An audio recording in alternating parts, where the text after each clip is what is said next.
දහවල් කාලයේදී ඔබ අවුවේ සිටින විට ඇතිවන ඔබගේ ඡායාව හෙවත් සෙවණැල්ල දැක ඇති. එපමණක් නොව සූර්යාලෝකයේ ඇති විට අප පරිසරයේ ඇති සෑම දෙයකම පාහේ සෙවණැලි ඇති වෙනවා. මෙම සෙවණැලිවල ස්වභාවය සූර්යාගේ පිහිටීම එනම් සූර්යා නැගෙනහිර සිට බටහිරට ගමන් කරන විට වෙනස් වන බව ඔබ නිරීක්ෂණය කර ඇති. එපමණක් නොව රාත්‍රී කාලයේදී උවද ආලෝකය ඇති විට ඔබට ඔබගේ සෙවණැලි නිරීක්ෂණය කරන්නට පුළුවන්. මෙම සෙවණැලි ආලෝකය නැති විට පෙනෙන්නේ නැහැ. මෙම සෙවණැලි ඇතිවන්නේ කෙසේද කියා ඔබ දන්නවාද? අප මෙම පාඩමේදී සෙවණැලි ඇතිවන ආකාරයත් සෙවණැලි වල ස්වභාවය පිළිබඳවත් අධ්‍යයනය කරමු. පළමුව සෙවණැලි හෙවත් ඡායාව ඇතිවන ආකාරය අධ්‍යයනය කිරීම සඳහා සරල ක්‍රියාකාරකමක් සිදු කරමු. මේ සඳහා තරමක් අඳුරු ස්ථානයක් තෝරාගත යුතු වෙනවා. ක්‍රියාකාරකම සිදු කිරීම සඳහා ඉටිපන්දමක් සහ කුඩා බෝලයක් අවශ්‍ය වෙනවා. පළමුව ඉටිපන්දම බිත්තියක් අසල ඇති මේසයක් මත සිටුවා දාවා ගන්න. එවිට ඉටිපන්දමේ ආලෝකයෙන් බිත්තිය ආලෝකමත් වෙනවා අපට දැක ගන්නට පුළුවන්. දැන් බෝලය බිත්තිය සහ ඉටිපන්දම අතරට ගෙනෙන්න. එවිට බෝලයේ සෙවණැල්ල හෙවත් ඡායාව බිත්තිය මත දර්ශනය වන බව අපට දැක ගන්නට පුළුවන්. එලෙස බෝලයේ ඡායාව බිත්තිය මත ඇතිවන්නේ ඉටිපන්දමේ සිට පැමිණෙන ආලෝකය බෝලය හරහා ගමන් නොකිරීම නිසායි. මෙවිට බෝලයට අදාළ ප්‍රදේශය බිත්තිය මත අඳුරු වී පෙනෙනවා. මෙය සෙවණැල්ල හෙවත් ඡායාව ලෙස හැඳින්වෙනවා. අපි පළවෙනි ක්‍රියාකාරකම එකයි. ඒකට ඒ ක්‍රියාකාරකමේ ලැබෙන නිරීක්ෂණ මොනවද කියලා අහනවා. එතකොට ඔයගේ ඉටිපන්දක් දැල්වලා බෝලයක් ඔයගේ තියහම අපිට ලැබෙන නිරීක්ෂණය තමයි බෝලේ සෙවණැල්ලවත් ඡායා නිරීක්ෂණය කළා. බෝලේ තිරේ මත බෝලේ සෙවණැල්ලක් එවත් ඡායාවක් නිරීක්ෂණය කළ හැකියි. එතකොට ඒ අනුව ලබා ගන්න පුළුවන් නිගමනය ඊට පස්සේ අහනවා මේ ඉටිපන්දමෙන් නිකුත්වන ආලෝකය මේ පාරාන්ද වස්තුවක් වන බෝලය තුලින් ගමන් නොකිරීම හේතුවෙන් තමයි තිරය මත බෝලේ ඡායාවක් ඇති වෙන්නේ. ඒතකොට අනිවාර්යෙන් ඡායාවක් ඇති වෙන්න මේක පාරාන්ද වස්තුවක් වෙන්න ඕනේ. ඒ කියන්නේ ඒ තුලින් ආලෝකය ගමන් කරන්න බෑ. ආලෝකය ගමන් නොකළොත් තමයි සෙවණැල්ලක් ඇති වෙන්නේ. එතකොට එතන අපි නිගමනයට ලියන්න ඉටිපන්දමේ නිකුත්වන ආලෝකය පාරාන්ද වස්තුවක් වන බෝලය තුලින් ගමන් නොකිරීම හේතුවෙන් ඒ මත බෝලේ ඡායාව ඇති වේ කියලා එතන නිගමනයට ලියන්න ඕන. අප දැන් ඡායාව ඇතිවන ආකාරය වඩා හොඳින් අධ්‍යයනය සඳහා තවත් ක්‍රියාකාරකමක් සිදු කර බලමු. මේ සඳහාද තරමක් අඳුරු ස්ථානයක් තෝරාගත යුතු වෙනවා. ක්‍රියාකාරකම සිදු කිරීම සඳහා විදුලි පන්දමක්, කුඩා බෝලයක්, විවිධ පෙනෙන එනම් පාරදෘශ්‍ය වීදුරුවක්, විවිධ හොඳින් නොපෙනෙන එනම් පාරභාෂක වීදුරුවක් සහ කාඩ්බෝඩ් තහඩුවක් සපයා ගන්න. පාරභාෂක වීදුරුවක් ලෙස මල් වීදුරුවක් තෝරාගත හැකියි. පළමුව විදුලි පන්දම දල්වා බෝලයේ ඡායාව සුදු පැහැති පසුබිමක් මත සාදා ගන්න. දැන් බෝලය සහ විදුලි පන්දම අතරට පාරදෘශ්‍ය වීදුරු තහඩුව ඇතුල් කරන්න. එවිට බෝලයේ ඡායාව පෙර පරිදිම පෙනෙනවා ඔබට දැක ගන්නට පුළුවන්. මේට හේතුව වන්නේ පාරදෘශ්‍ය වීදුරු තුලින් ආලෝකය හොඳින් ගමන් කිරීමයි. ඉන්පසු පාරදෘශ්‍ය වීදුරුව වෙනුවට මල් වීදුරුව ඒ අතරට ගෙනෙන්න. එවිට බෝලයේ සෙවණැල්ල බොඳ වී අපැහැදිලි වන බව දැක ගන්නට පුළුවන්. මේට හේතුව වන්නේ මල් වීදුරු තුලින් පෙර පරිදි හොඳින් ආලෝකය ගමන් නොකිරීමයි. දැන් මල් වීදුරු වෙනුවට කාඩ්බෝඩ් කැබැල්ල ඒ අතරට ගෙනෙන්න. එවිට බෝලයේ ඡායාව සම්පූර්ණයෙන්ම නොපෙනී යන බව දැක ගන්නට පුළුවන්. මේ ක්‍රියාකාරකම් තමයි අපිට ඊළඟට තියෙන්නේ කරන්න. එතකොට ඉහත ක්‍රියාකාරකමෙන් ලැබෙන නිරීක්ෂණ ඔන්න ඔයාලට ලියන්න වෙනවා. මේ තියෙන්නේ නිරීක්ෂණ බලලා ලියන්න. පාරදෘශ්‍ය වීදුරු තහඩුව ඇති විට බෝලයේ ඡායාව හොඳින් පෙනේ. පාරභාෂක වීදුරුව ඇති විට බෝලයේ ඡායාව පැහැදිලි බව අඩුවේ.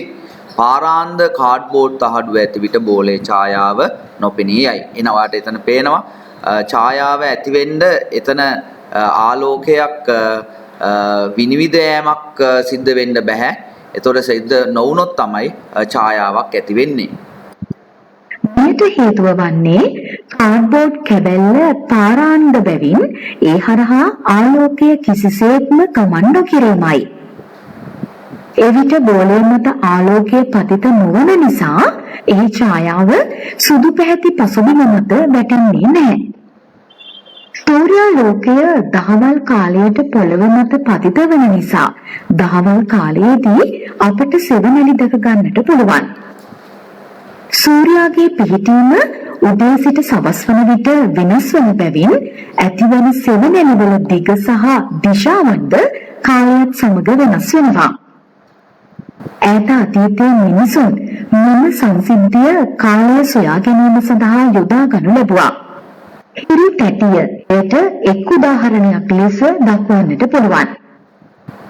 මෙහිදී එමත වැටෙන සෙවණැල්ල දිග සහ දිශාව අනුව දවසේ වේලාවන් දල වශයෙන් අවබෝධ කරගන්නට ඔවුන්ට හැකි වුණා.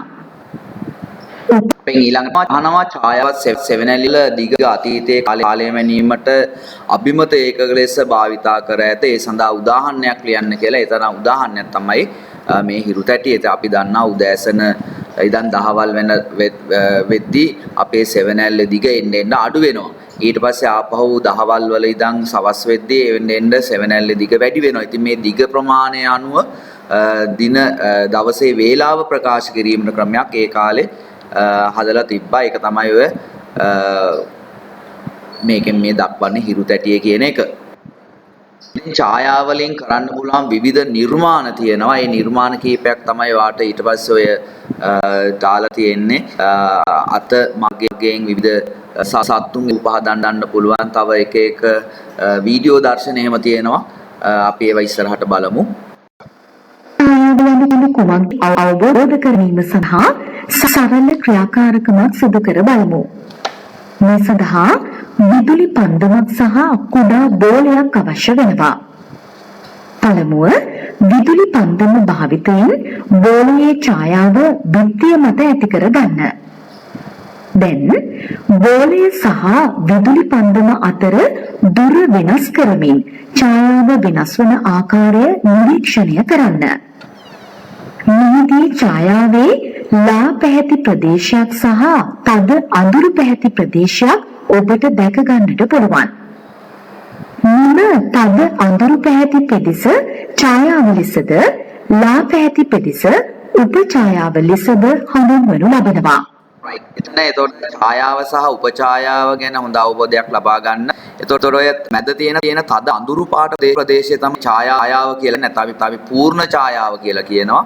එතන වටේ තියෙන ලා පාට ප්‍රදේශයක්, ඒ ලා පාට ප්‍රදේශය තමයි උපඡායාව කියලා කියන්නේ. එතකොට අපි බලමු මේ ආලෝක ප්‍රභවය. ඒ කියන්නේ මේ මෙතෙන් නම් විදුලි පන්දම ළඟට ගේද්දි ඈතට ගේද්දි මේ ඡායාව සහ උපඡායාව කොහොමද වෙනස් වෙන්නේ කියලා. විදුලි පන්දම බෝලයට ලං කරන විට උප ඡායාව විශාල වන අතර එතකොට විදුලි පන්දම ලං කරද්දී උප ඡායාව විශාල වෙනවා. එතකොට උප ඡායාව විශාල වීමක් සිද්ධ වෙනවා විදුලි පන්දම ලං කර. ඒ කියන්නේ ඒ වස්තුවට අදාළ පාරාන් වස්තුවට ආලෝක ප්‍රභවය ලං කරද්දී උප ඡායාව විශාල වීමක් වෙනවා. ආව පැහැදිලි නැති වෙන බව නිරීක්ෂණය කරන්න පුළුවන්. එසේම විදුලි පන්දම සහ බෝලය අතර වැඩි විට උපායාව නැති වී යන අතර ඡායාව පිළිවෙන බව නිරීක්ෂණය කරන්නට පුළුවන්. එතකොට විදුලි පන්දම ඈතට ගෙන යද්දී, ඒ කියන්නේ ආලෝක ප්‍රභවය ඈතට ගෙන යද්දී උපඡායාව නැති වෙලා යනවා, ඡායාව පැහැදිලි වෙනවා. රයිට්? ඡායාව පැහැදිලි වෙනවා. ඔබ ඡායාව පිළිබඳ වැඩි හොඳයි. ඒක එතකොට අපිට නිරීක්ෂණ ලියන්න ලැබෙනවා. නිරීක්ෂණ විදියට එතකොට ලියන්න බෝලය සහ විදුලි පන්දම ඉතා ආසන්නව පිහිටි අවස්ථාවේ බෝලය සහ විදුලි පන්දම ඉතා ආසන්නව පිහිටි අවස්ථාවේදී තිරය මත වැටෙන ඡායාව පැහැදිලි නැත. ඡායාව වටා උපඡායාව නිරීක්ෂණය කළ හැකියි. විදුලි පන්දම සහ බෝලය අතර දුර වැඩිවත්ම උපඡායාව ක්‍රමයෙන් නොපෙනී යන අතර ඡායාව පැහැදිලි වේ. ඡායාව පැහැදිලි වේ. ඒතර පුතේ එතනින් ගන්න පුළුවන් නිගමනය තමයි අපිට ගන්න වෙන නිගමනය තමයි පැහැදිලි ඡායාවක් ලබා ගත හැකි වන්නේ ආලෝක ප්‍රභවය වස්තුවට ඈතින් පිහිටන විටයි.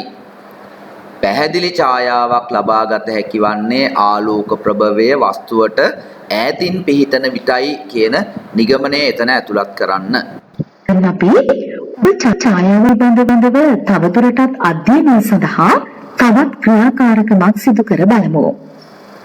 මේ සඳහා ඔබට අවර්ණ පොලිතීන් කැබැල්ලක්, විදුලි පන්දමක්, රතු සහ නිල් පැහැති ප්ලැටිනම් දෙකක්, කුඩා බෝලයක් සහ සෙලෝ ටේප් අවශ්‍ය වෙනවා. පළමුව පොලිතීන් කැබැල්ල සෙලෝ ටේප් භාවිතයෙන් විදුලි පන්දමේ මූණතේ හොඳින් අලවා ගන්න. දැන් මූණතේ ඉහළ අර්ධ වෘත්තය නිල් පාටින්ද අනෙක් අර්ධ වෘත්තය රතු පාටින්ද පාට කර ගන්න. දැන් පෙර ක්‍රියාකාරකමේ පරිදිම විදුලි පන්දම භාවිතයෙන් බෝලයේ ඡායාව බිත්තිය මත ඇති කර ගන්න. විදුලි පන්දම බෝලයට ලං කර ඇතිවන උපඡායාව හොඳින් නිරීක්ෂණය කරන්න. මෙතෙන්දී එතකොට ඔයාලට පේනවා උපඡායාවේ ඉහළ කොටස නිල් පාටින් අපිට පේනවා, පහළ කොටස රතු පාටින් පේනවා. ඒ කියන්නේ උපඡායාව පැහැදිලිව අපිට බලා ගන්න පුළුවන් මේ ක්‍රියාකාරකමේදී. උපඡායාව එතකොට අපිට වර්ණ දෙකකින් ලබා ගන්න පුළුවන්. උඩ කොටස නිල් පාටින් සහ පහළ කොටස රතු පාටින් විදිහට. විට උපඡායාවේ ඉහළ කොටස නිල් වර්ණයෙන්ද පහළ කොටස රතු වර්ණයෙන්ද දිස්වෙනවා නිරීක්ෂණය කරන්නට පුළුවන්. හරි. එතකොට පුතේ අපි ඊළඟ ක්‍රියාකාරකම තමයි දීලා තියෙන්නේ. ඒක අහනවා ඉහත ක්‍රියාකාරකමෙන් ලැබෙන නිරීක්ෂණ මොනවද කියලා. එතකොට මෙන්න මේ නිරීක්ෂණය ලියලා තියෙන්න ඕන. උපඡායාවේ ඉහළ කොටස නිල් වර්ණයෙන්ද පහළ කොටස රතු වර්ණයෙන්ද දිස්වේ කියලා. මෙමගින් අපට උපඡායාවේ ඉහළ කොටසට ආලෝකය ලැබී ඇත්තේ විදුලි පන්දමේ ඉහළ කොටසින් බවත්, උපඡායාවේ පහළ කොටසට ආලෝකය ලැබී ඇත්තේ විදුලි පන්දමේ පහළ කොටසින් බවත් අවබෝධ කරගන්නට පුළුවන්. මේ ඇතිවන ආකාරය මෙහි දක්වා ඇති රේඛා සටහනින් තවදුරටත් ඔබට අවබෝධ කරගත හැකියි. සූර්ය පෘථිවිය වටා චන්ද්‍රයා කරකැවෙමින් එනම් පරිණමනය වෙමින් පවතින බව ඔබ දන්නවා. එවිට එක් අවස්ථාවකදී චන්ද්‍රයා පෘථිවිය සහ සූර්යයා අතරට පැමිණෙනවා. මෙවිට සූර්යග්‍රහණ ඇතිවෙනවා. මෙලෙස සූර්යග්‍රහණ ඇතිවීමට චන්ද්‍රයා පෘථිවිය සහ සූර්යයා අතරට පැමිණීමට අමතරව සූර්යයා චන්ද්‍රයා සහ පෘථිවිය එකම රේඛාවකද පිහිටිය යුතු වෙනවා. හොඳයි. එතන සූර්යග්‍රහණය අපි චන්ද්‍රග්‍රහණය කියන කොටස පොඩ්ඩක් අතහැරලා යන් ඉස්සලහට සූර්යග්‍රහණ. සූර්යග්‍රහණයක් ඇතිවන්නේ කෙසේද? ඔයාලට පේනවා මෙතන සූර්යයා පෘථිවියයි මැදට කවුද ඉන්නේ? චන්ද්‍රයා.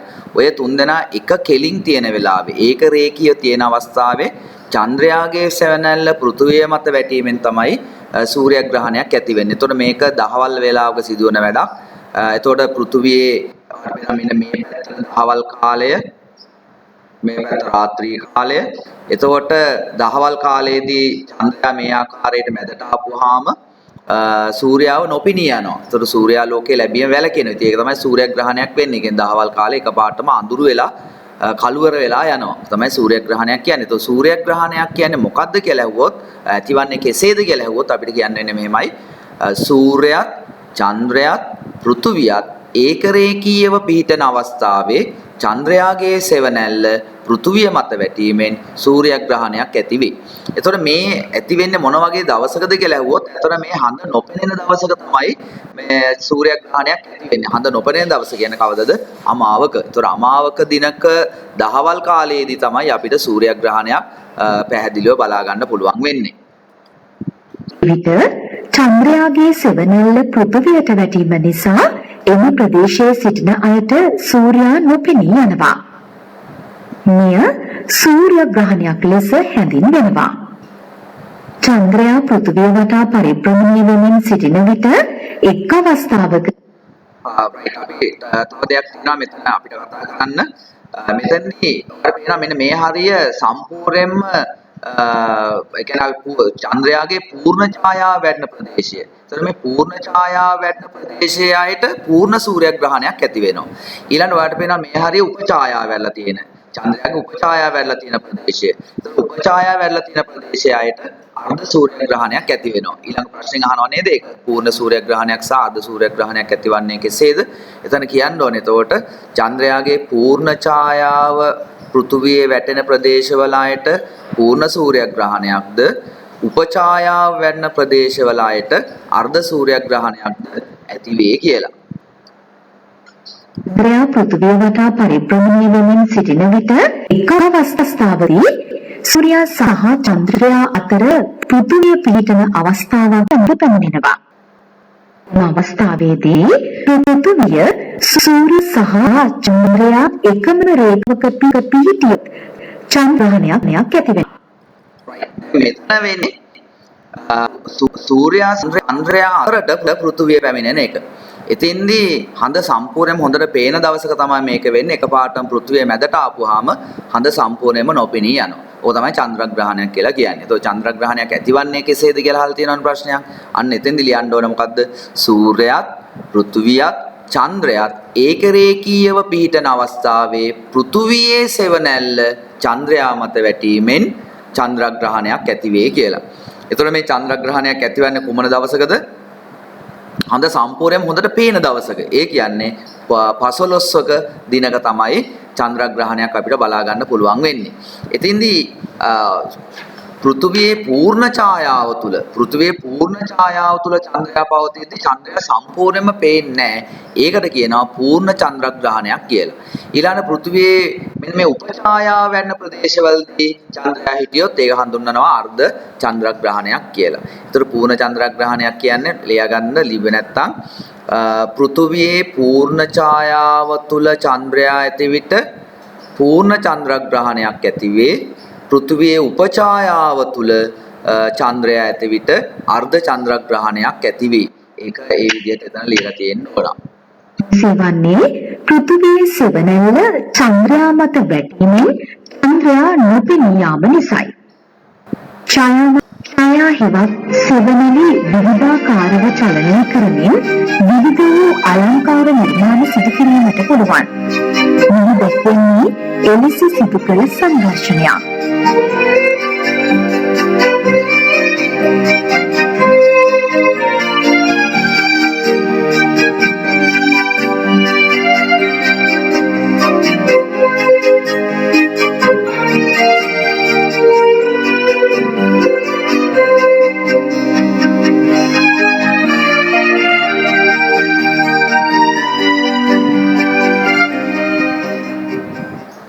දැක්වෙන්නේ මිනිසුන්ගේ අත් සහ ඇඟිලිවල සෙවණැලි භාවිතයෙන් විවිධ රූප සාදා ගන්නා සංදර්ශනයක්.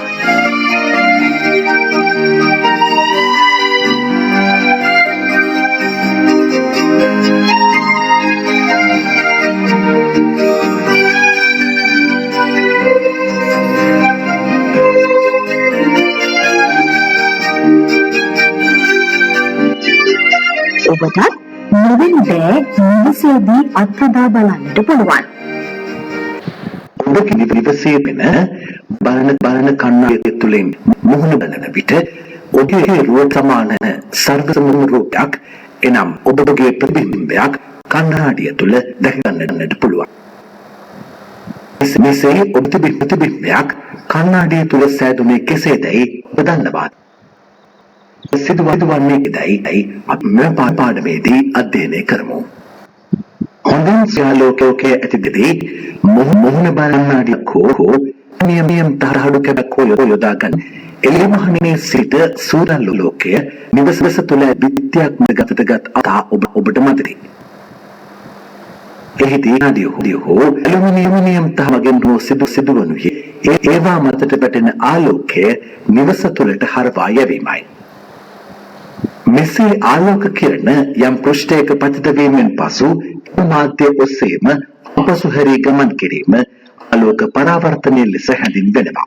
එතකොට අපි තල දර්පණ මගින් සෑදෙන ප්‍රතිබිම්බ ගැන කතා කරන්නේ. ඒකේ මුලින්ම අහන්නේ ආලෝක පරාවර්තනය කියන්නේ මොකක්ද කියලා. ඒතකොට ආලෝක පරාවර්තනය කියන්නේ ආලෝක කිරණ යම් පෘෂ්ඨයක් මත පතිත වීමෙන් පසු එම මාධ්‍ය ඔස්සේම අපසු හැරී ගමන් කිරීම. ඒකට කියනවා ආලෝක පරාවර්තනය කියලා. වැඩිදුර අධ්‍යයනය සඳහා ලින්ක් වන බොත්තම ක්ලික් කරන්න. සුමට උපදමු පෘෂ්ඨවලින් හොඳින් ආලෝකය පරාවර්තනය වෙනවා. සුමට දිලිසෙන පෘෂ්ඨ දර්පණ ලෙස ක්‍රියා කරනවා. දර්පණ වලින් ප්‍රතිබිම්බ සෑදෙන්නේ ආලෝක පරාවර්තනයේ ප්‍රතිඵලයක් ලෙසයි. දර්පණ වර්ග දෙකක් පවතිනවා.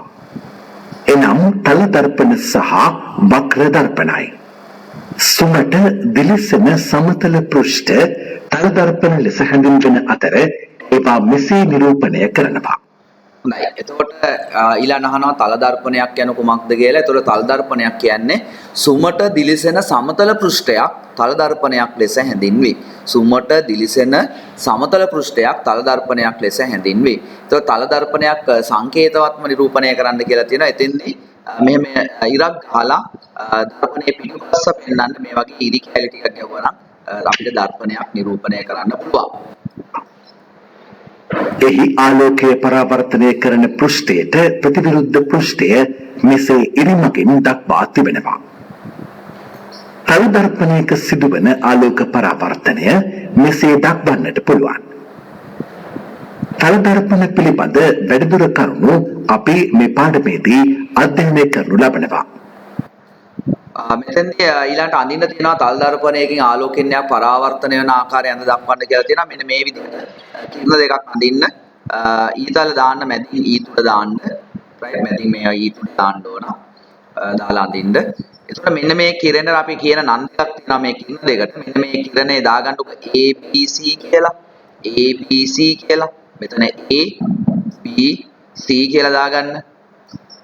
හොඳයි. එතකොට AB කියන්නේ පන කිරණය නම් කරගන්න. BC කියන්නේ පරාවර්තන කිරණය. ඒ විදිහට එතන නම් කරගන්න ඕන.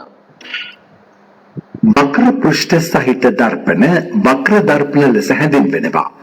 ඒවා පිළිබඳ වැඩිදුර කරුණු ඉදිරි පාඩමේදී සාකච්ඡා කරනවා. දර්පණයක් ඉදිරියේ සිටින පුද්ගලයෙකු ප්‍රතිබිම්බයක් එහිදී දක්වා තිබෙනවා. තල දර්පණ මගින් සෑදෙන ප්‍රතිබිම්බවල ස්වභාවය පිළිබඳ සොයා බැලීම සඳහා සරල ක්‍රියාකාරකමක් සිදු කරමු. ඒ සඳහා අවශ්‍ය ද්‍රව්‍ය ලෙස තල දර්පණයක්, ඉටිපන්දමක්, දර්පණ ආධාරකයක් සහ තිරයක් සපයා ගන්න. පසුව තල දර්පණය ඉදිරියේ දැල්වූ ඉටිපන්දම ස්කර ප්‍රතිබිම්බය තිරයකට ගත හැකි බව හෝ නොහැකි බව, උඩුකුරු බව හෝ යටිකුරු බව සහ ප්‍රතිබිම්බයේ ප්‍රමාණය නිරීක්ෂණය කර සටහන් කර ගන්න. එහිදී එම ප්‍රතිබිම්බය දර්පණය තුළ සෑදෙන බවත්, එනම් තිරයකට ගත නොහැකි බවත්, උඩුකුරු බවත්, එසේම ප්‍රතිබිම්බය වස්තුවේ ප්‍රමාණයට සමාන බවත් දැක ගන්නට පුළුවන්. එතකොට අපි ඊළඟ ක්‍රියාකාරකම එතකොට ඒකේ නිරීක්ෂණ ඒ වගුවේ සටහන් කරලා තියෙන්න ඕන මේ ආකාරයට ගන්න නිරීක්ෂණ වගුවේ සටහන් කරලා. යම් දර්පණයකින් සෑදෙන ප්‍රතිබිම්බයක් තිරයක් මතට ගත හැකි නම් එම ප්‍රතිබිම්බය තාත්වික ප්‍රතිබිම්බයක් ලෙස හැඳින්වෙන අතර එම ප්‍රතිබිම්බය තිරයක් මතට ගත නොහැකි නම් එම ප්‍රතිබිම්බය අතාත්වික ප්‍රතිබිම්බයක් ලෙස හැඳින්වෙනවා. ඊළඟට අහලා තියෙනවා තාත්වික ප්‍රතිබිම්බ සහ අතාත්වික ප්‍රතිබිම්බ යන මොනවාද කියලා. තාත්වික ප්‍රතිබිම්බයක් කියන්නේ එතකොට තිරයකට ගත හැකි ප්‍රතිබිම්බයක් අතාත්වික ප්‍රතිබිම්බයක් කියන්නේ තිරයකට ගත නොහැකි ප්‍රතිබිම්බයක්. එතකොට ඒ විදිහට එතන ලියලා තියෙන්න ඕන. එතකොට ක්‍රියාකාරයෙන් අපිට ගන්න පුළුවන් තල දර්පණයකින් සෑදෙන ප්‍රතිබිම්බ අතාත්වික උඩුකුරු වස්තුවේ ප්‍රමාණයට සමාන ප්‍රතිබිම්බ කියලා. එතකොට තව ලක්ෂණ කීපයක් තියෙනවා. අපි ඒ ලක්ෂණත් ඊළඟට කතා කරමු. දැන් අපි දර්පණයක් ඉදිරියේ තබන ලද වස්තුවට ප්‍රතිබිම්බයේ සෑදෙන ස්ථානය සහ විශාලත්වය අධ්‍යයනය කිරීමට සරල ක්‍රියාකාරකමක් සිදු කරමු. ඒ සඳහා අවශ්‍ය ද්‍රව්‍ය ලෙස වීදුරු තහඩුවක්, සර්වසම ඉටිපන්දම් දෙකක්, අඩලුලක් සහ තිරයක් සපයා ගන්න. මෙහි තල දර්පණය වෙනුවට වීදුරු තහඩුවක් යොදා ගැනෙනවා. මෙම ක්‍රියාකාරකම අඳුරු ස්ථානයකදී සිදු කිරීම වඩා සුදුසු වෙනවා. දැන් වීදුරු තහඩුව ඉදිරියේ දැල්වූ ඉටිපන්දම සිටුවා වීදුරු තහඩුවේ සිට ඉටිපන්දමට ඇති දුර සටහන් කරගන්න. ඔබට වීදුරු තහඩුව තුළින් ඉටිපන්දමේ ප්‍රතිබිම්බය දැක ගන්නට පුළුවන්. එම ප්‍රතිබිම්බයේ ස්වභාවය සැලකුව විට මීට පෙර ක්‍රියාකාරකමේදී ඔබ දුටු ආකාරයටම එයද තිරයකට ගත නොහැකි උඩුකුරු ප්‍රතිබිම්බයක් වෙනවා. ප්‍රතිබිම්බයේ පිහිටීම සොයා බැලීමට වීදුරු තහඩුව තුළින් බලමින් ප්‍රතිබිම්බය තිබෙන ස්ථානයේම අනෙක් ඉටිපන්දම සිටවන්න. දැන් ඔබ සිට වූ ඉටිපන්දමේ සහ ප්‍රතිබිම්බයේ විශාලත්වය සංසන්දනය කර සටහන් කරගන්න. එහිදී ප්‍රතිබිම්බයේ විශාලත්වය සහ සිට වූ ඉටිපන්දමේ විශාලත්වය එකිනෙකට සමාන බව දැක ගන්නට පුළුවන්. හොඳයි. එතකොට අපිට ඊළඟ ක්‍රියාකාරකමේ එතකොට මේ නිරීක්ෂණ වගුවේ සටහන් කරන්න වෙනවා. ප්‍රතිබිම්බයේ ප්‍රමාණය එතකොට නිරීක්ෂණයේ වස්තුවේ විශාල ප්‍රමාණයට සමානයි. වීදුරු තහඩුවේ සිට පළමු ඉටිපන්දමට දුර අපි දාගමු සෙන්ටිමීටර් 20යි කියලා. ඊළඟට වීදුරු තහඩුවේ සිට දෙවන ඉටිපන්දමට දුර ඔන්න මැන්න මයින්ද. එතකොට කීයද කියලා බලන්න. දැන් දිරුල ආධාරයෙන් වීදුරු තහඩුවේ සිට ඔබ සිට වූ වෙන ඉටිපන්දමට ඇති දුර මැන ගන්න. ඔබ සිට වූ පළමු ඉටිපන්දමේ සිට එනම් වස්තුවේ සිට වීදුරු තහඩුවට ඇති දුර වස්තු දුර ලෙසත් ඔබ සිට වූ දෙවන ඉටිපන්දමේ සිට එනම් ප්‍රතිබිම්බයේ සිට වීදුරු තහඩුවට ඇති දුර ප්‍රතිබිම්බ දුර ලෙසත් හඳුන්වනවා. මෙම පරීක්ෂණයෙන් ලැබුණ සියලු නිරීක්ෂණ සලකා බැලීමේදී ප්‍රතිබිම්බයේ ප්‍රමාණය වස්තුවේ ප්‍රමාණයට සමාන බවත් වස්තු දුර ප්‍රතිබිම්බ දුරට සමාන බවත් අපට පැහැදිලි වෙනවා. පාර්ශ්වික right. එතකොට එතන වීදුරු තහඩුවේ සිට දෙවන ඉටිපන්දමට දුර සෙන්ටිමීටර් 20යි. එතනින් ඔප්පු වෙනවා. එහෙනම් වස්තුවේ සිට දර්පණයට තියෙන දුර අපි එකට කියනවා වස්තු දුර කියලා. වස්තු දුරයි ප්‍රතිබිම්බේ ඉඳන් දර්පණයේ තියෙන දුරට කියන ප්‍රතිබිම්බ දුර. ඒ කියන්නේ වස්තු දුර ප්‍රතිබිම්බ දුරට සමානතාවයකුත් වෙනවා. ඒතකොට තල් දර්පණයෙන් හැදෙන තව ප්‍රතිබිම්බේ ලක්ෂණයක් තමයි වස්තු දුර ප්‍රතිබිම්බ දුරට සමානයි. ඒක ලක්ෂණයක් අපි ඒකත් දැන් බලමු.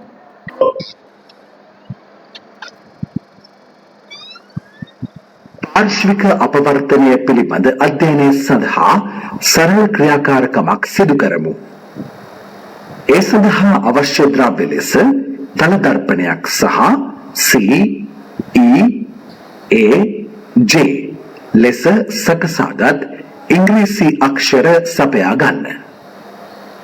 දැන් තල දර්පණය ඉදිරියේ සකසාගත් ඉංග්‍රීසි අක්ෂර එක බැගින් තබා ප්‍රතිබිම්බයේ ස්වභාවය හොඳින් නිරීක්ෂණය කරන්න. එහිදී C, E සහ J යන අක්ෂරවල ප්‍රතිබිම්බවල යම් වෙනසක් දැක ගන්නට පුළුවන්. එනම් එම අක්ෂරවල වම් දකුණ මාරු වී පෙනෙනවා. ඒත් ඒ අක්ෂරයෙහි එසේ වම් දකුණ මාරු වීමක් දක්නට ලැබෙන්නේ නැහැ. වම් දකුණ මාරු වීමක් නොපෙනුනත් එහිද වම් දකුණ මාරු වී තිබෙනවා. මේ අක්ෂරය සතු සමමිතික භාවය නිසා එම වෙනස නිරීක්ෂණය වන්නේ නැහැ.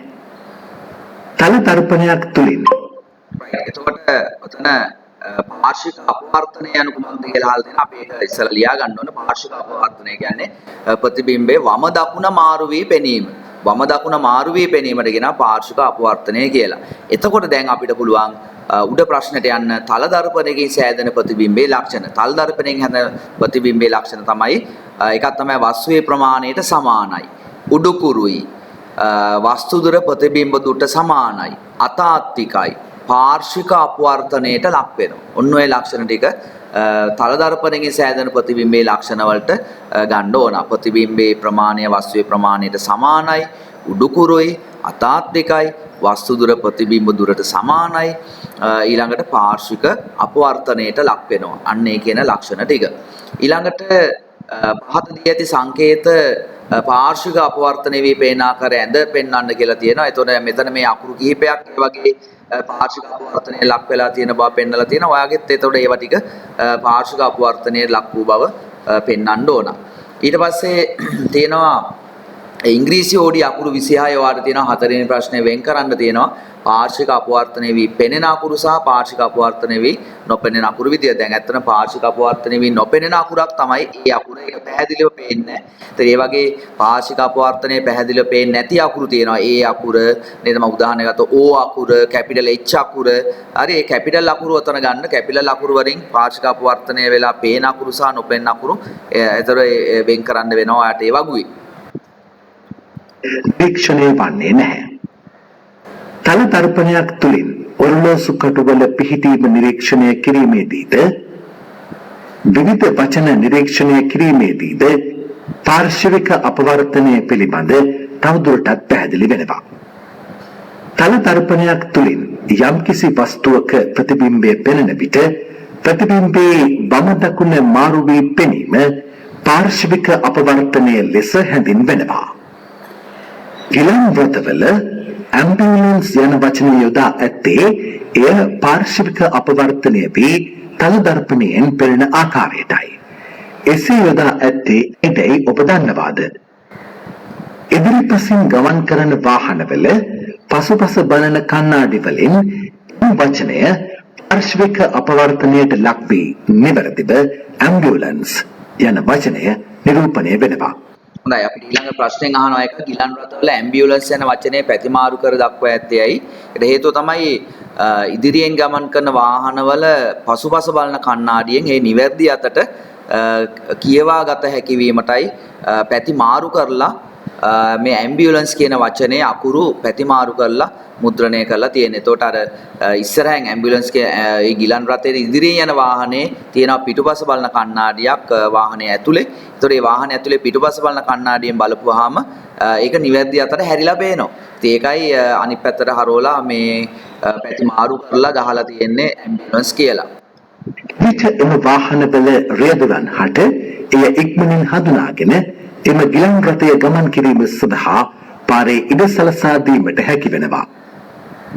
ඒ අනුව මෙතෙක් සිදු කළ සියලු ක්‍රියාකාරකම් වල නිගමන වලට අනුව දර්පණයකින් සෑදෙන ප්‍රතිබිම්බයක ලක්ෂණ මෙසේ සාරාංශගත කොට දක්වන්නට පුළුවන්.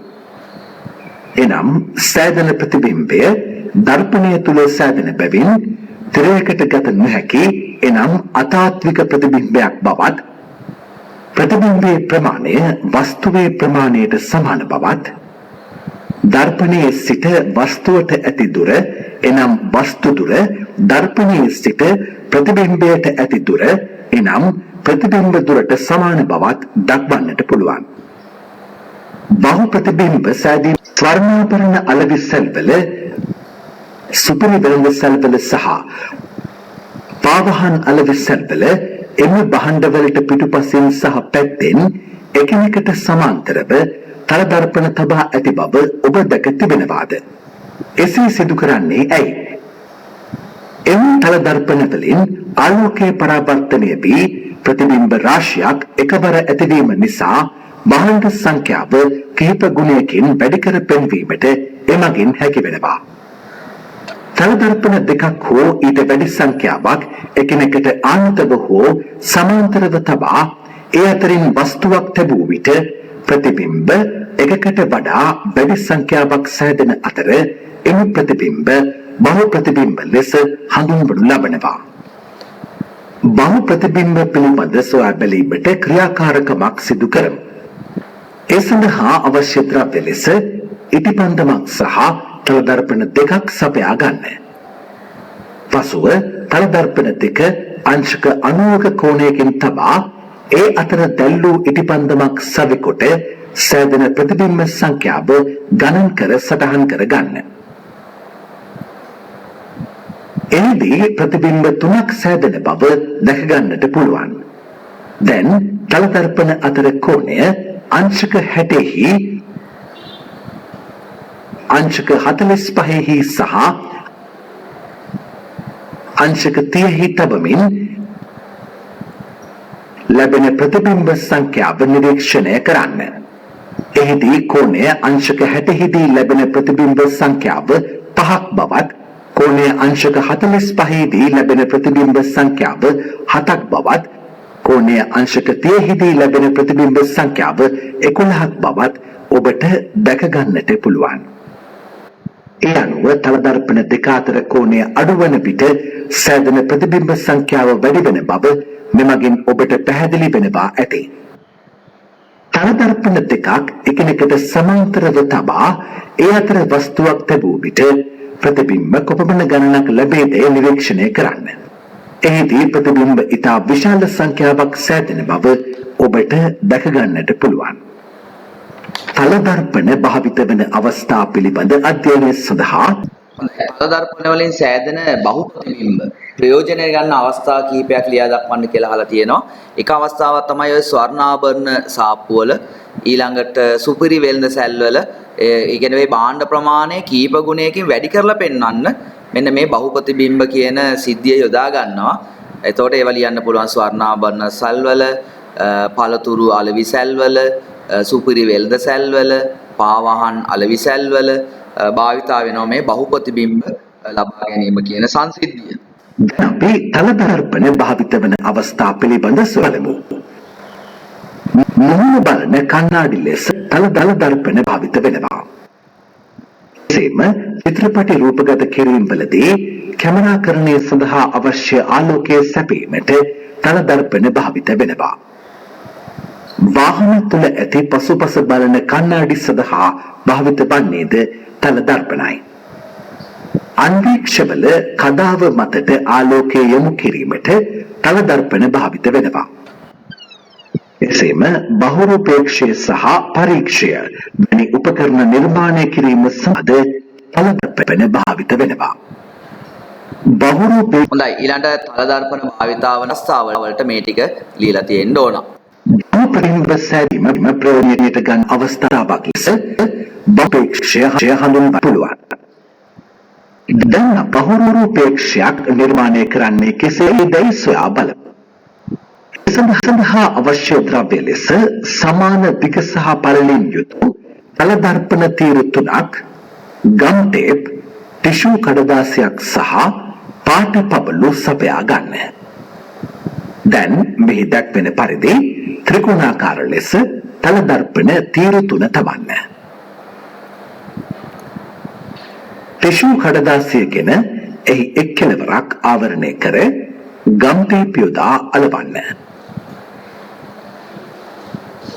දැන් කළු කඩදාසි වලින් ත්‍රිකෝණාකාර තලදර්පණ තීරු හොඳින් ආවරණය කර ගම් ටේප් වලින් ඔතන්න. ටිෂු කඩදාසි යෙදූ කෙළවරට පබළු යොදා අනෙක් කෙළවරින් ඇස තබා නිරීක්ෂණය කරන්න. එහිදී ඔබට විසිතුරු රටා ගන්නට පුළුවන්. උපකරණය සලවා පොළවල පිහිටීම වෙනස් කර ලැබෙන විසිතුරු රටා නිරීක්ෂණය කරන්න. දැන් ඒක අපිට අහනවා ඊළඟට ඉහත ක්‍රියාකාරකම් ලැබෙන නිරීක්ෂණ ඒ බහුරූපේක්ෂය ඇදුවට පස්සේ ඒතොර එතන අපිට ලියන්න පුළුවන් විසිතුරු රටා දැකගත හැක කියලා. විසිතුරු රටා දැකගත හැක. දර්පණ කිහිපයකින් ආලෝක පරාවර්තනය සිදුවීම නිසා මෙසේ විසිතුරු රටා ඇති වෙනවා. එතකොට ඒක නිගමනයේට ලියන්න නිරීක්ෂණ වල හේතුව තමයි දර්පණ කිහිපයකින් ආලෝකයේ පරාවර්තනය වන නිසා විසිතුරු රටා දැක්ගත හැක කියලා. දර්පණ කිහිපයකින් ආලෝකයේ පරාවර්තනය වන නිසා විසිතුරු රටා දැකගත හැක. උස ලැබුණු විසිතුරු රටා රෙදිපිලි පිඟන්ගඩොල් ආදී මෝස්තර නිර්මාණය සඳහා යොදා ගැනෙනවා. එතකොට රූපේශයෙන් මැවෙන විසිතුරු රටා ප්‍රයෝජන ගැන අවස්ථා කීපයක් තමයි පිඟන්ගඩොල් වල විසිතුරු රටා නිර්මාණය කරන්න, රෙදිපිලි වල විසිතුරු රටා මෝස්තර නිර්මාණය කරන්න මේ බහුරූපේක්ෂයෙන් ලැබෙන ප්‍රතිබිම්බ ඒ විසිතුරු රටා උදව් කර ගන්නවා. රෙදිපිලි වල මෝස්තර නිර්මාණයට, පිඟන්ගඩොල් වල මෝස්තර නිර්මාණයට යොදා ගන්නවා. දර්පවලින් සිදුවන ආලෝක පරාවර්තනය භාවිත කරමින් නිපදවන ලද උපකරණයක් ලෙස පරීක්ෂය හඳුන්වන්නට පුළුවන්. දැන් අපි පරීක්ෂයක් නිර්මාණය කරන ආකාරය සොයා බලමු. ඒ සඳහා අවශ්‍ය ද්‍රව්‍ය ලෙස සර්ව සම තලදර්පණ දෙකක්, ඝනකම කාඩ්බෝඩ් සහ ඇලවුම් පටි සපයා ගන්න. රූපයේ දැක්වෙන පරිදි කාඩ්බෝඩ් නල සකස් කර අංශක 45ක කෝණයක් සහිතව තලදර්පණ දෙක මෙහි දැක්වෙන ස්ථානවල සවි කර ගන්න. මෙම උපකරණය සකස් කිරීමේදී ගුරුතුමාගේ සහාය ලබා ගන්න. සාදාගත් උපකරණය භාවිත කර විවිධ වස්තු නිරීක්ෂණය කරන්න. පහළ මට්ටමක සිටිමින් ඉහළ මට්ටමක සිදුවන දෙයක් නිරීක්ෂණය සඳහා පරීක්ෂය භාවිත කරන්නට පුළුවන් බව ඔබට පැහැදිලි වෙනවා ඇති. සබ්මරීන්වල සහ බංකරවල පරීක්ෂය භාවිත වෙනවා. පරීක්ෂය එතකොට පරීක්ෂණය නෙමෙයි තහදන් පරීක්ෂය භාවිතා කරන අවස්ථා කීපයක් ලියලා දක්වන්න. පරීක්ෂය භාවිතා කරන සබ්මරීන් වල සහ බංකර් වල භාවිතා වෙනවා. ඒ කියන්නේ පහළ ඉඳන් ඉහළ ප්‍රදේශයක් නිරීක්ෂණය කරන්න තමයි මේ පරීක්ෂය යොදාගන්නේ. ලෝක හැන්දක් ගෙන හොඳින් නිරීක්ෂණය කරන්න. එහි ඇතුළතට වක්‍ර වූ පුෂ්ඨය සහ පිටතට වක්‍ර වූ පුෂ්ඨයක් ඇති බව ඔබට දැක ගන්න පුළුවන්. මෙම පෘෂ්ඨ තුන ඔබගේ මුහුණේ ප්‍රතිබිම්බය නිරීක්ෂණය කරන්න. හැන්දේ ඇතුළු පෘෂ්ඨයෙන් සහ පිටත පෘෂ්ඨයෙන් එකිනෙකට වෙනස් ආකාරයෙන් ප්‍රතිබිම්බ ලැබෙන බව ඔබට දැක ගන්නට පුළුවන්. මෙසේ සිදුවන්නේ ඇයි? මෙසේ සිදුවන්නේ හැන්දේ පෘෂ්ඨ දර්පණද ක්‍රියා කිරීම නිසායි. ප්‍රධාන වශයෙන් උත්තල සහ අතල යනුවෙන් වක්‍ර දර්පණ දෙකක් පවතී. හරි. හොඳයි. එතන අපිට ඊළඟට වක්‍ර දර්පණ යටතේ පස්වෙනි ප්‍රශ්නයෙන් අවතල දර්පණයක් හා උත්තල දර්පණයක් ඇඳ දක්වන්න කියලා තියෙනවා. උත්තල දර්පණයක් සහ අවතල දර්පණයක්. ඒතකොට මේ දෙක ඇඳින්න ඕන. ඒතකොට උත්තල දර්පණයක මේ දිලිසෙන පෘෂ්ඨය ඉදිරියට නෙරලා තියෙන්නේ මේ වගේ. ඒතකොට අර ඉරියැල්ල තියෙන්න ඕන මෙන්න මේ පැත්තට. අවතල දර්පණයක දිලිසෙන පෘෂ්ඨය ඇතුළට ඉහිලා තියෙන්නේ. ඒතකොට මේ විදිහට අවතල දර්පණය එතන අඳින්න ඕන පස්වෙනි ප්‍රශ්නෙට. අවතල දර්පණයක ආලෝක කිරණ පරාවර්තනය කරන වක්‍ර පෘෂ්ඨය ඇතුළට නැඹුරු වී පවතින අතර උත්තල දර්පණයක ආලෝක කිරණ පරාවර්තනය කරන වක්‍ර පෘෂ්ඨය පිටතට නිරා පවතිනවා. අවතල දර්පණයක ආලෝක කිරණ පරාවර්තනය කරන පෘෂ්ඨයට ප්‍රතිවිරුද්ධ පෘෂ්ඨය මෙසේ ඉරිමගින් නිරූපණය කෙරෙනවා. උත්තල දර්පණයක ආලෝක කිරණ පරාවර්තනය කරන පෘෂ්ඨයට ප්‍රතිවිරුද්ධ පෘෂ්ඨය මෙසේ ඉරිමගින් නිරූපණය කෙරෙනවා. වක්‍ර දර්පණ පිළිබඳවත් වක්‍ර දර්පණ වලින් ලැබෙන ප්‍රතිබිම්බවල ස්වභාවය පිළිබඳවත් වක්‍ර දර්පණ භාවිත වන විවිධ අවස්ථා පිළිබඳවත් අපි මෙම පාඩමේදී අධ්‍යයනය කරනු ලබනවා. ආලෝක කිරණයක් සරල රේඛාවක් මගින් නිරූපණය කරන එහි ගමන් දිශා රේඛාව මත ඇදී හිසකින් නිරූපණය කරනවා. ආලෝක කිරණයක් ඇඳ දක්වන්න කියලා තියෙනවා. ඒතකොට ওই විදිහට රේඛාවක් ඇඳලා ආලෝකය යන පැත්තට ඔය වගේ ඊතුඩක් දාන්න ඕන. ආලෝක කිරණ සමූහයක් එකතු වීමෙන් ආලෝක කදම්බයක් සෑදෙනවා. මේක ඒතකොට සමාන්තර ආලෝක කදම්බයක්. ඊළඟ අඳින් තියෙනවාට සමාන්තර ආලෝක කදම්බයක්. මේ වගේ ඉරිකෑලි සමාන්තර ඉරිකෑලි කීපයක් ගහලා ඒ දිශාව දක්වන්න ඕන ඊතුඩවල් දාලා. ඒතකොට ඒ සමාන්තර ආලෝක කදම්බය එකෙන් නිරූපණය වෙන්න ඕන. ආලෝක කදම්බ සැලකූ විට ඒවා ආකාර තුනක් පවතිනවා. ඒවා නම් සමාන්තර ආලෝක කදම්බ, අපසාරී ආලෝක කදම්බ සහ අභිසාරී ආලෝක කදම්බ ලෙසයි. එකිනෙකට සමාන්තර ලෙස ගමන් කරන ආලෝක කිරණ සමූහයක් සමාන්තර ආලෝක කදම්බයක් ලෙසත්, එකම ස්ථානයකින් පටන්ගෙන විහිදී යන්නාක්සේ ගමන් කරන ආලෝක කිරණ සමූහයක් අපසාරී ආලෝක කදම්බයක් ලෙසත්, එකම ස්ථානයකට එකතු වන්නාක්සේ ගමන් කරන ආලෝක කිරණ සමූහයක් අභිසාරී ආලෝක කදම්බයක් ලෙසත් හඳුන්වනු ලබනවා. අපසාරී ආලෝක කදම්බය සහ අභිසාරී ආලෝක කදම්බය එතකොට අඳින්න අපසාරී ආලෝක එක තැනින් ආලෝකයේ විහිදෙන ආකාරයක් පෙන්වන්න කරන්න ඕන. අභිසාරී ආදම්බයේදී එක තැනකට ආලෝකයෙන් එකතු වන ආකාරයේ ආලෝක කදම්බයක් එතන අඳින්න ඕන. අවතල දර්පණයක් මතට සමාන්තර ආලෝක කදම්බයක් පිටෝ විට සිදුවන්නේ කුමක්දයි උගන්වනවාද? ඒ සොයාලීම සඳහා සරල ක්‍රියාකාරකමක් සුකර බලමු. ඒ සඳහා අවතල දර්පණයක්, වීදුරු තහඩුවක් සහ විදුලි පන්දමක් සපයා ගන්න. දැන් විදුලි පන්දම ආධාරයෙන් සමාන්තර ආලෝක කදම්බයක් අවතල දර්පණය වෙත යොමු කර සිදුවන දෙය නිරීක්ෂණය කරන්න.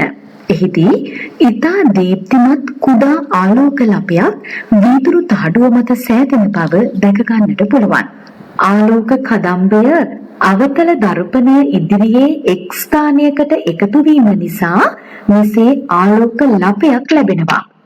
මෙසේ සමාන්තර ආලෝක කදම්බයක් දර්පණය ඉදිරියේ එක් ස්ථානයකට එකතු වීම ආලෝක අභිසාරී වීම ලෙස හඳුන්වනු ලබනවා. ඒ අනුව අවතල දර්පණ ආලෝකය අභිසරණය කිරීමට යොදා ගන්නට පුළුවන්. හොඳයි, ඊළඟ ක්‍රියාකාරකම ඉරේ නිරීක්ෂණ කරන තමයි අහන්නේ. ඒතකොට නිරීක්ෂණ වලට ලියන්න වෙන්නේ ඉතා දීප්තිමත් කුඩා ආලෝක ලපයක් ලබා ගත හැකි. ඉතා දීප්තිමත් කුඩා ආලෝකයක් ලබා ගත හැකි. ඒකේ නිගමනය අපි යන්න වෙනවා ආලෝක කදම් එක් ස්ථානයකට එකතු බව. ආලෝක කදම්බේ දර්පණය ඉදිරියේ ස්ථානයකට එකතු වීම නිසා ආලෝක ලපයක් ලැබේ. ආලෝක කදම්බේ දර්පණය ඉදිරියේ එක් ස්ථානයකට එකතු වීම ආලෝක ලපයක් ලැබේ. එතකොට ඔතන දීලා තියෙනවා කිරණ සටහනක් වාටාන. එතකොට සමාන්තර ආලෝක කදම්බයක් තමයි අවතල දණයක් මතට වැටෙන්නට දාලා තියෙන්නේ. ඒක එක තැනකට එක ලක්ෂයකට එකතු කරලා ඇඳලා පෙන්වන්න. ඒ රූපය එතකොට එහෙම ඇඳලා පෙන්වන්න ඕන. දැන්පි අවතල දර්පණය මගින් සෑදෙන ප්‍රතිබිම්බවල ස්වභාවය නිරීක්ෂණය කිරීමට ක්‍රියාකාරකමක් සිදු කර බලමු. ඒ සඳහා අවතල දර්පණයක්, දර්පණ ආධාරකයක්, ඉටිපන්දමක් සහ තිරයක් සපයා ගන්න. පසුව අවතල දර්පණය ඉදිරියේ විවිධ ස්ථානවල දැල්වූ ඉටිපන්දම තබා සෑදෙන ප්‍රතිබිම්බය තිරයට ගත හැකි නොහැකි බව, ප්‍රතිබිම්බයේ උඩුකුරු යටිකුරු බව සහ ප්‍රතිබිම්බයේ ප්‍රමාණය නිරීක්ෂණය කර සටහන් කර ගන්න. දර්පණය ඉදිරියේ ඉටිපන්දම තබන ස්ථාන මෙහි A, B, C සහ D ලෙස දක්වා තිබෙනවා. මෙම ස්ථාන තෝරා ගැනීමට ඔබගේ ගුරුතුමාගේ සහාය ලබා ගන්න. මෙහි A ලෙස දක්වා ඇති ස්ථානයේ ඉටිපන්දම තැබූ විට ඉටිපන්දමේ ප්‍රතිබිම්බය දර්පණය තුල සෑදෙන අතර එය තිරයකට ගත නොහැකි. එම ප්‍රතිබිම්බය උඩුකුරු වන අතර වස්තුවට වඩා ප්‍රමාණයෙන් විශාල බව දැකිය හැකි වෙනවා. මෙහි B ලෙස දක්වා ඇති ස්ථානයේ ඉටිපන්දම තැබූ විට ඉටිපන්දමේ ප්‍රතිබිම්බය දර්පණයෙන් පිටත සෑදෙන අතර එය තිරයකට ගත හැකි. එසේම එම ප්‍රතිබිම්බය යටිකුරු වන අතර වස්තුවට වඩා විශාල බව නිරීක්ෂණය කළ හැකියි. මෙහි C ලෙස දක්වා ඇති ස්ථානයේ ඉටිපන්දම තැබූ විටද ඉටිපන්දමේ ප්‍රතිබිම්බය දර්පණයෙන් පිටත සෑදෙන අතර එය තිරයකට ගත හැකි වෙනවා. එසේම එම ප්‍රතිබිම්බය යටිකුරු වන අතර එහි ප්‍රමාණය වස්තුවේ ප්‍රමාණයට සමාන බව දැකගත හැකියි. මෙහි D ලෙස දක්වා ඇති ස්ථානයේ ඉටිපන්දම තැබූ විටද ඉටිපන්දමේ ප්‍රතිබිම්බය දර්පණයෙන් පිටත සෑදෙන අතර එය තිරයකට ගත හැකි වෙනවා. එසේම එම ප්‍රතිබිම්බය යටිකුරු වන අතර වස්තුවට වඩා කුඩා බව දැකගත හැකියි. ඒ අනුව මෙම ක්‍රියාකාරකමෙන් ලැබුණු නිරීක්ෂණ සාරාංශගත කළ විට අපට පැහැදිලි වන්නේ අවතල දර්පණයක් ඉදිරියේ තැබූ වස්තුවක ප්‍රතිබිම්බයේ ස්වභාවය වස්තුවේ සිට දර්පණයට ඇති දුර වෙනස් වන විට වෙනස් වන බවයි. වැඩිදුර හොඳයි. එතකොට 32 පිටුවේ ක්‍රියාකාරකමේ ඉහළ ක්‍රියාකාරකමේ වගුව මේ විදිහට සම්පූර්ණ වෙන්න ඕන. එතකොට එතනින් අපිට ඔයාලට තේරෙන්න ඕන දේ තමයි අවතල දර්පණයක් ඉදිරියේ වස්තුව තියෙන ස්ථානය අනුව හැදෙන ප්‍රතිබිම්බයේ විවිධාකාරයි කියන එක. එතකොට ඒ තියෙන ස්ථානය අනුව හැදෙන ප්‍රතිබිම්බයේ විවිධාකාරයි. එතකොට ස්ථානය අනුව ප්‍රතිබිම්බය උඩුකුරු වෙන්නත් පුළුවන්, යටිකුරු වෙන්නත් පුළුවන්, තිරේ කරගන්න පුළුවන් වෙන්නත් පුළුවන්, තිරේ කරගන්න බැරි වෙන්නත් පුළුවන්, විශාල වෙන්න පුළුවන්, කුඩා වෙන්න පුළුවන්, සමාන වෙන්න පුළුවන්. ඒතර වෙනස් වෙන්න පුළුවන්. එතකොට වස්තුව තියෙන ස්ථානය අනුව ප්‍රතිබිම්බය වෙනස් වෙනවා කියන දේ ඔළුවට දාගන්න. මේ ක්‍රියාකාරකමට ලකුණත් පැත්තේ මෙන්න මේ නිගමනය ලියා ගන්න. එතන ඉලක්ක තියෙනවා නිගමනයට මේක ලියා ගන්න. දිනදා ජීවිතයේදී අවතල දර්පණ විවිධ අවස්ථා සඳහා භාවිත වෙනවා. රැවුල කැපීමේදී මුහුණ බැලීම සඳහා භාවිත කරන කණ්ණාඩි ලෙස අවතල දර්පණ භාවිත වෙනවා. රෝගීන්ගේ දත් පරීක්ෂා කිරීම සඳහා දන්ත වෛද්‍යවරු විසින් අවතල දර්පණ භාවිත කරනවා. පරාවර්තක දුරේක්ෂවල සමාන්තර ආලෝක කිරණ අභිසරණය කිරීම සඳහා අවතල දර්පණ භාවිත කරනවා. රථ වාහනවල යටපෙදෙස පරීක්ෂා කිරීම සඳහාද අවතල දර්පණ යොදා ගැනෙනවා. සියුම් දේවල් විශාල කර බැලීම සඳහා විද්‍යාගාරයේදී භාවිත කරන අන්වීක්ෂවල කදාව මතට ආලෝකය යොමු කිරීම සඳහාද අවතල දර්පණයක් භාවිත කරනවා. සූර්ය උදම් සඳහාද භාවිත කෙරෙන්නේ අවතල දර්පණයි. එතකොට එදිනදා ජීවිතයේ අවතල දර්පණ භාවිතා වන අවස්ථා මොනවද කියලා අහලා තියෙනවා. මෙන්න මේ අවස්ථා ටික එතන ලියන්න ඕන. අවතල දර්පණයක් මතට පටු සමාන්තර ආලෝක කදම්බයක් පතනය වූ පසු සිදුවන්නේ කුමක්දයි ඔබ දන්නවාද? ඒ සොයා බැලීම සඳහා සරල ආකාරකාරකමක් සිදු කර බලමු. එදහා අවතල දර්පණයක් වීදුරු තහක් සහ විදුලි පන්දමක් සපයාන. විදුලි පන්දම ආධාරයෙන් සමාන්තර ආලෝක කදම්බය උත්තල දර්පණයේ වෙත යොමු කර සිවන දෙය නිරීක්ෂණය කරන්න. එහිදී ඉත්‍යයෙන් විශාල ආලෝකයක් දැක ගන්න පුළුවන්. ඊළඟ ක්‍රියාකාරකම එකම එක තියෙන්නේ. ඒතකොට ක්‍රියාකාරකම ආගත හැකි නිරීක්ෂණය යනවා. නිරීක්ෂණය වෙන ලියන්න දීප්තියෙන් අඩු විශාල ආලෝක ලපයක් ලබාගත කියලා දීප්තිය විශාල ආලෝක ලපයක් ලබාගත හැකියි. දර්පණයක් මතට පතනය වූ ආලෝක කිරණ දර්පණයේ වැඩි වී යන අතර එකතු වීම සිදුවන්නේ නැහැ. මෙම නිසා අපට ඉත්‍යයෙන් අඩු විශාල ආලෝක ලපයක් දැක ගන්නට පුළුවන්. ඒතකොට අපිට නිගමනයට ලියා ගන්න පුළුවන්. ලැබෙන නිගමනය උත්තල දණයක් මතට පතන වූ ආලෝක දම්බේ ධර්මයේ වැඩි විහිදී යන නිසා කියන අපසනය වන නිසා උත්තර දර්පණයක් මතට පතන වූ ආලෝක දම්බය දර්පණයේ වැඩි විහිදී යන නිසා විශාල ආලෝකයක් ලැබෙනවා කියන එක තියෙනවා. මෙසේ සමාන්තර ආලෝක කදම්බය දර්පණ ඇදීමෙන් පසු විහිදී යෑම ආලෝක අපසාරී වීම ලෙස හඳුන්වනු ලබනවා. ඒ නිසා උත්තල දර්පණ අපසාරී දර්පණ ලෙසද හඳුන්වනු ලබනවා. එතකොට මේකේ කිරණ සටහන එතන ඉඩක් තියෙනවා ඇඳ ගන්න ඕන. සමාන්තර ආලෝකයෙන් විහිදෙන ආකාරයේ රූපයක් එතන අඳින්න ඕන ඒ කිරණ සටහන. උත්තල දර්පණ වලින් සෑදෙන ප්‍රතිබිම්බවල ස්වභාවය නිරීක්ෂණය කිරීම සඳහා දැන් අපි සුළු ක්‍රියාකාරකමක් සිදු කර බලමු. ඒ සඳහා උත්තල දර්පණයක්, දර්පණ ආධාරකයක්, ඉටිපන්දමක් සහ තිරයක් සපයා ගන්න. දැන් උත්තල දර්පණයේ ඉදිරියේ විවිධ ස්ථානවල දැල්වූ ඉටිපන්දම තබමින් සෑදෙන ප්‍රතිබිම්බය තිරයකට ගත හැකි නොහැකි බව, උඩුකුරු යටිකුරු බව සහ ප්‍රතිබිම්බයේ ප්‍රමාණය නිරීක්ෂණය කර සටහන් කර ගන්න. දර්පණය ඉදිරියේ ඉටිපන්දම තබන ස්ථාන මෙහි A, B සහ C ලෙස දක්වා තිබෙනවා. මෙම ස්ථාන තෝරා ගැනීමට ඔබගේ ගුරුතුමාගේ සහාය ලබා ගන්න. මෙහි A ලෙස දක්වා ඇති ස්ථානයේ වස්තුව තැබූ විට සෑදෙන ප්‍රතිබිම්බය දර්පණය තුල සෑදෙන අතර තිරයකට ගත නොහැකි වෙනවා. එසේම එම ප්‍රතිබිම්බය උඩුකුරු වන අතර වස්තුවට වඩා කුඩා බව දැකගත හැකියි.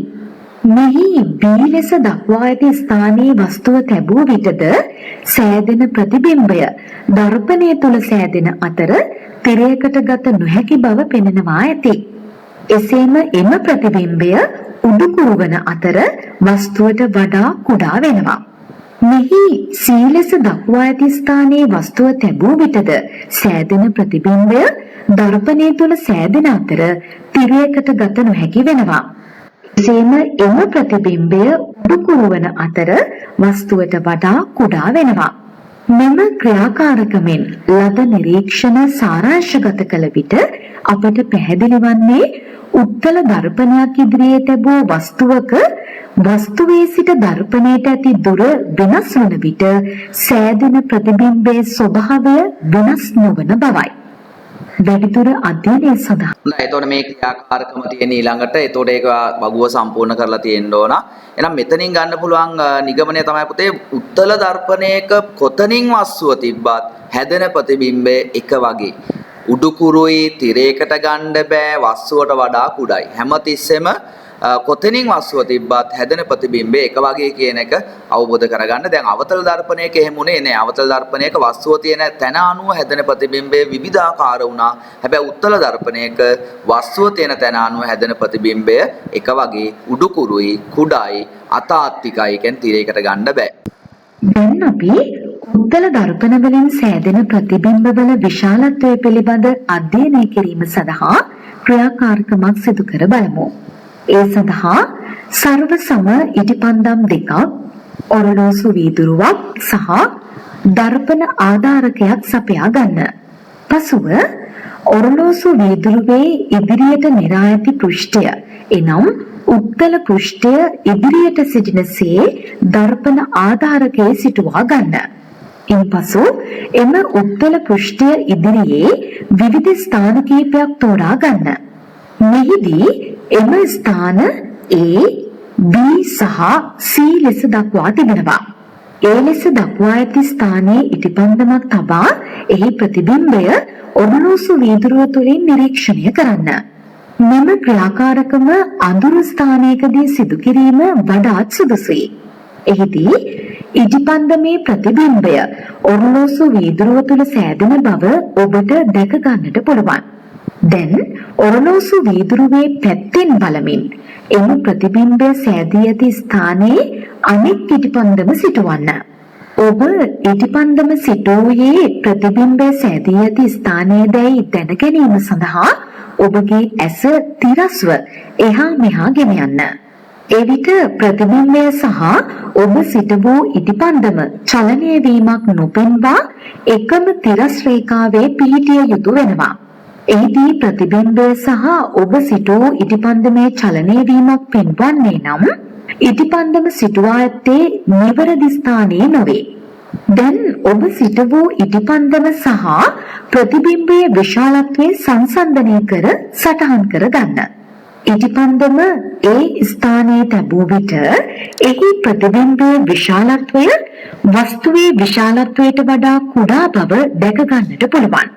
එසේම ඉටිපන්දම B ස්ථානයේ තැබූ විටද එහි ප්‍රතිබිම්බයේ විශාලත්වය වස්තුවේ විශාලත්වයට වඩා කුඩා බව දැක ගන්නට පුළුවන්.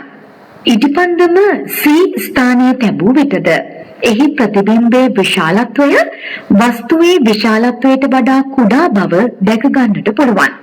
ඒ අනුව උත්තල පෘෂ්ඨයක් ඉදිරියේ තැබූ වස්තුවක වස්තුවේ සිට දර්පණයට ඇති දුර වෙනස් වන විට සෑදෙන ප්‍රතිබිම්බයේ විශාලත්වය වෙනස් නොවන බව පැහැදිලි වෙනවා.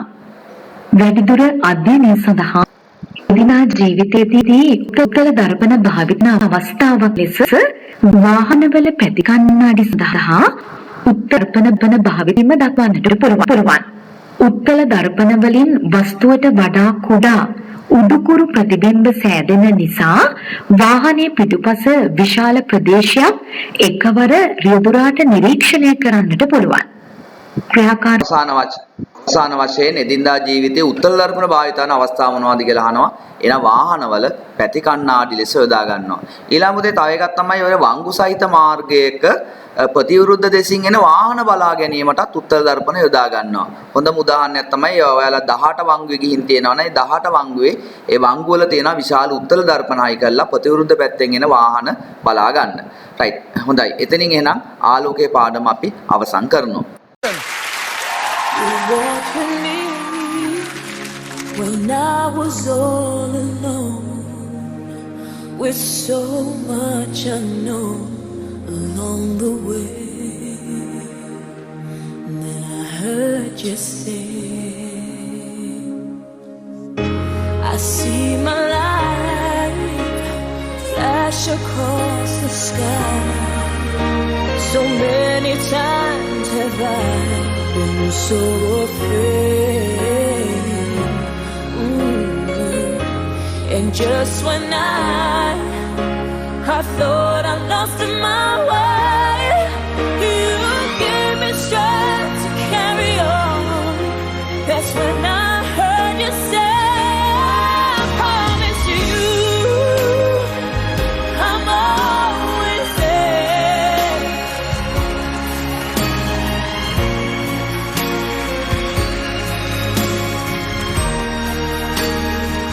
And I'll carry you when you need a friend.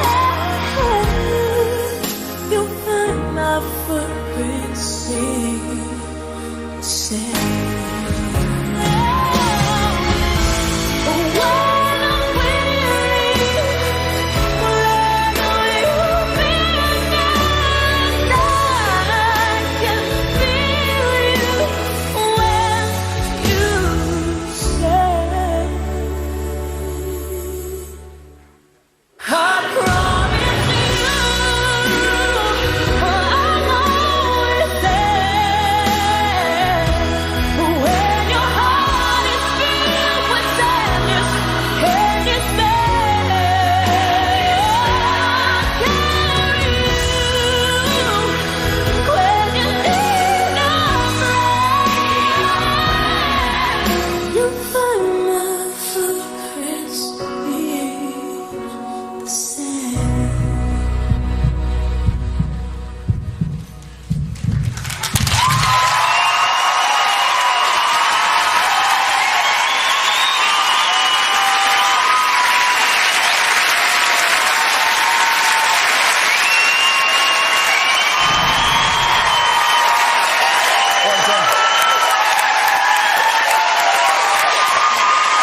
All four judges on their feet. David, we'll start with you.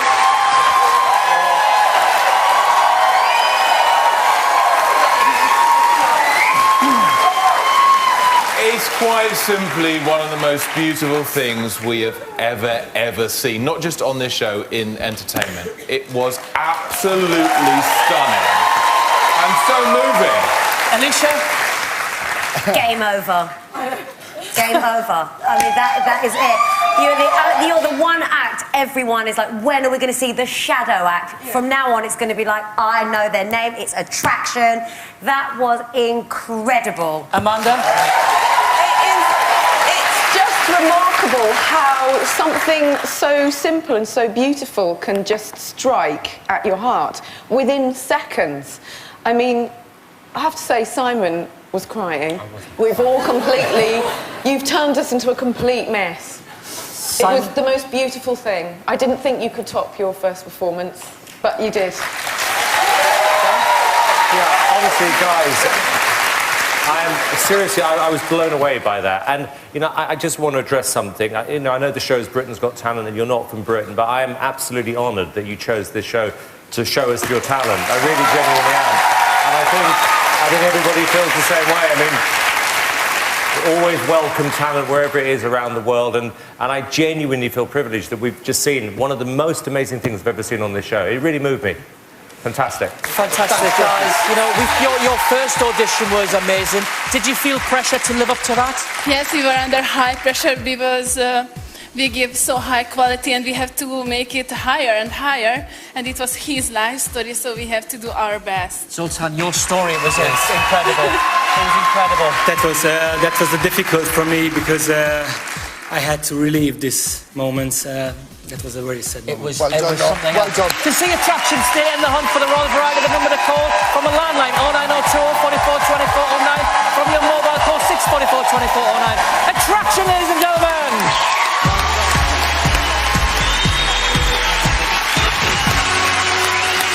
Right, the lines are now open.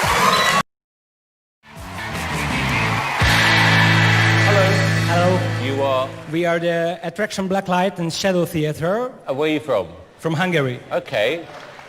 Well, welcome. Why have you decided to enter Britain's Got Talent? We'd like to be well known in the world. Yes. And Britain's Got Talent in the biggest talent show in the world.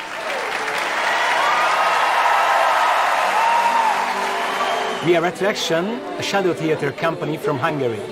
What do you do? We create pictures with own bodies. Do you? Yes. Well, I don't think we've had that in Britain's Got Talent before. No, we haven't. We have a rehearsal room in Hungary, in Budapest. A small place, there's a small room, and everywhere just mouse and garbage. But we rehearse every night, every day, and every night. This is a love story, because this is an emotional story and a true story.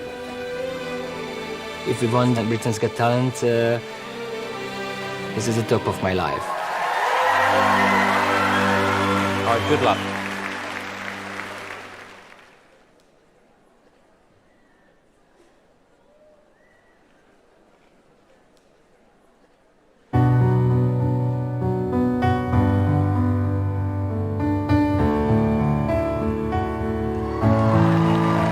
You've got the words to change a nation, but you're biting your tongue. You've spent a lifetime stuck in silence, afraid you'll say something wrong.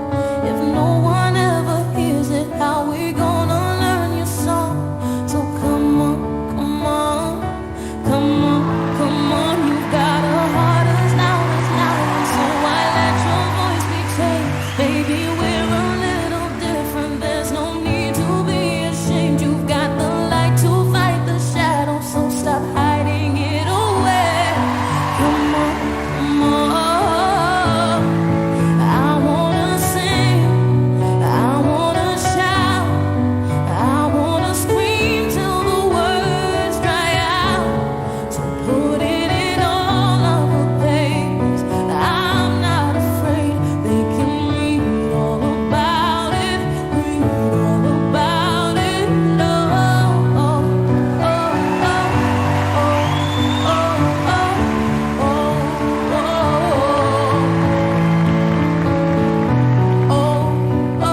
That was quite something. Let me go to Amanda. My goodness, I actually can't speak. I just found that so emotional and touching. So it was amazing.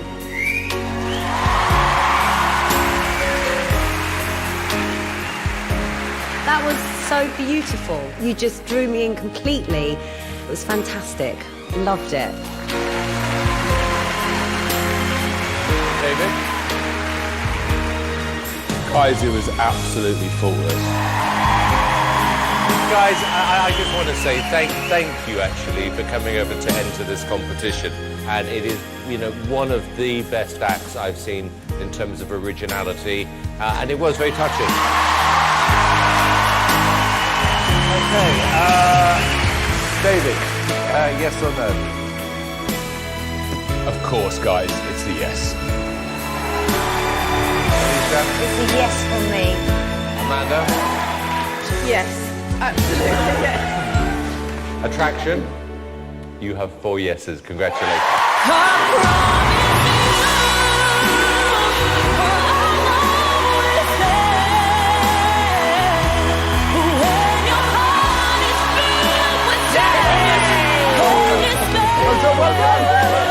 I mean, we've just never seen anything like that before. Nothing. Wow, wow, that was tremendous.